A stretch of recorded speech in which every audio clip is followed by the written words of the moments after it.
અમલ માટે ટેકનોલોજીનો પણ મહત્તમ ઉપયોગ થવાનો છે. બાયોમેટ્રિક ઓથેન્ટિકેશન, જીઓ ટેગિંગ અને રિયલ ટાઈમ ડેશબોર્ડ દ્વારા વિકસિત ભારત જી રામજીના પારદર્શિત સુનિશ્ચિત થશે.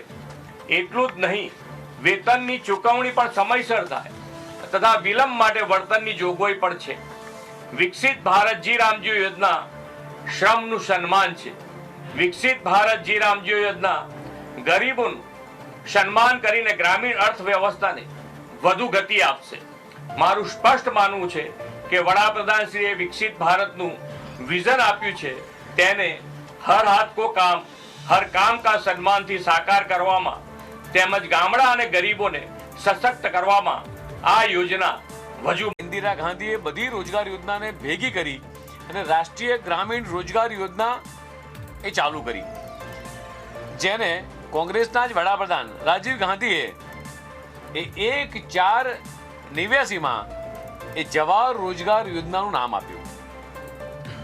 ત્યારબાદ સોનિયા અને મનમોહનની સરકારે 2004માં તેનું નામ નરેગા કર્યું અને જ્યારે નરેગા યોજનાનું નામ કર્યું ત્યારે માત્ર 200 ગ્રામ્ય જિલ્લાઓનો સમાવેશ કરવામાં આવ્યો હતો.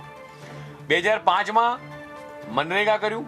કોંગ્રેસની સરકારને જવાહર નહેરુનું નામ પણ ક્યાંય ગમ્યું નહીં. કોંગ્રેસના નેતા, કોંગ્રેસના વડીલ જે આપ ખુદીથી જે સરકાર ચાલતી હતી એ સરકારને ક્યારેય જવાહરનું નામ ક્યારેય એમાંય ના ગમ્યું અને એ નામ પણ બદલી નાખ્યું એમણે અને નરેગા કરી નાખ્યું. કે મીડિયાના મિત્રો કોંગ્રેસના નેતાઓને પૂછે કે શું આ જવાહરલાલ નહેરુનું અપમાન નથી? રામ, ગામ અને કામ સાથે કોંગ્રેસે શું નાતો છે અથવા એવો તો કયો દુશ્મનાવટ છે કે કોંગ્રેસે ક્યારેય આઝાદીના 65 વર્ષમાં ક્યારેય ગામડાનો વિકાસ નથી વિચાર્યો? એમને કહેવા માંગુ છું કે મનરેગાની વાત કરે, હા એમને સાચી વાત કીધી.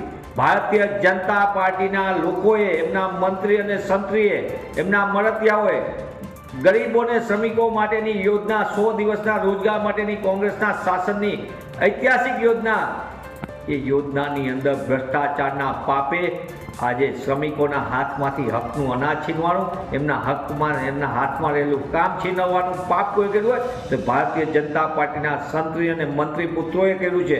એ કેમે ભૂલી જાય છે? કોંગ્રેસે 60 વર્ષમાં શું કર્યું? તે જે સરકારી સ્કૂલમાં ભણ્યા છે એ સ્કૂલ કોંગ્રેસના શાસનમાં. એમને કોલેજ કરી હશે, હું એમની ડિગ્રી નથી માગતો, પણ એમને કોલેજ કરી હશે તો એ કોંગ્રેસના શાસનમાં કરી છે. રાજ્યના મુખ્યમંત્રી જ્યાંથી ડિપ્લોમા કર્યું છે સિવિલ એન્જિનિયરિંગ, એ પણ કોંગ્રેસના શાસનમાં સ્થપાયેલી પોલિટેકનિક છે. એટલે મહેરબાની કરીને કોંગ્રેસ ઉપર આંગળી ચીંધવાને બદલે તમારા શાસનના 30 વર્ષના ભ્રષ્ટાચારના પાપે ગુજરાતનો ગામથી લઈને ગાંધીનગર સુધી જે નાગરિક હેરાન થઈ ગયો છે એનો જવાબ આપો તો વધુ આવકારદાયક બનશે.